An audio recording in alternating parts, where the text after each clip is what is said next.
Now, just like most of you, I have come here to improve my public speaking, not public sleeping as my father initially thought it was, but we got over that. And I've evaluated over the last 3 speeches that I've done, I realised that the general feedback has been, Susan, we like your speech, but you just talk too fast. Susan, we like your speech, but you just have so many ums and ahs, and it's a total distraction. So I thought, right, that's it. It's time to get serious. I'm going to do something about this. And just like a gift in the universe, I got home and I realised that this was in my mail, and I think this is the same magazine that we have. So I turned to the back, and what do you know? This is about Roger Love teaching you how to be a great speaker. Now, this guy will teach you vocal mastery.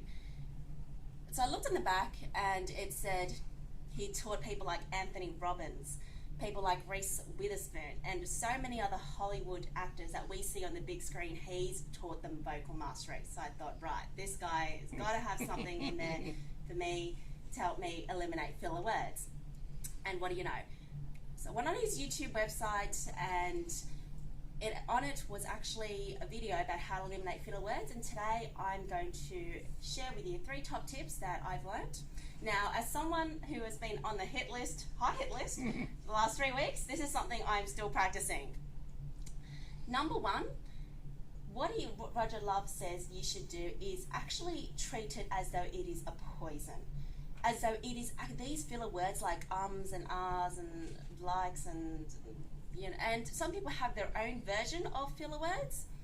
So whatever these are, treat them as though they are just poisoning the veracity of your speech. And so what you should do, and so one thing that he teaches his children is to treat them as though they're bad words. So every time one of his kids says an ah, he's like, oh no, he just swore. And as adults, we can adopt the exact same principle. So what it really requires is just a dynamic shift in our thinking and a lot of practice to rethink about how we communicate, and whether if it's publicly or whether if it's having a casual conversation. You really just need to shift your thinking. Now, as you know, we've got Sonia at the back there, who is our and ah counter. Thanks, Sonia. But how many times has anyone, so there's been lots of times where we've all said ums and ahs in our speech already for today, but how many people have actually dropped the F-bomb? I don't think anyone. What happens if, for example, instead of having an and ah counter, we have somebody who counts every time somebody swears? What kind of speech would that be?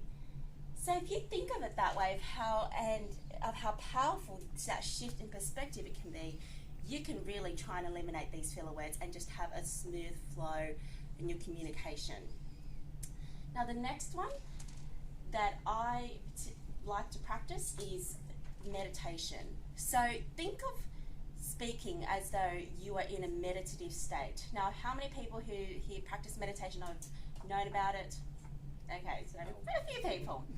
Now, as you know, meditation is one of those things that that takes a while to get into, but when you do really get into it, you can actually incorporate meditation, not just sitting there with your legs folded, staring into blank space. You can actually incorporate these things into your everyday life and just be so aware and so conscious of what you are doing.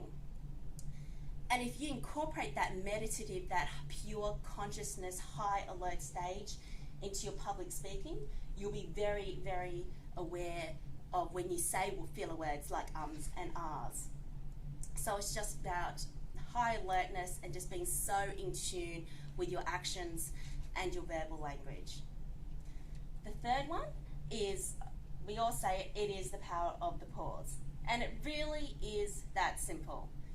Because a lot of people stand up and they think, okay, so people are coming to hear me speak. I have to keep talking. If I don't stop talking, then people think I'm a dum-dum, so I have to keep talking. And yes, okay.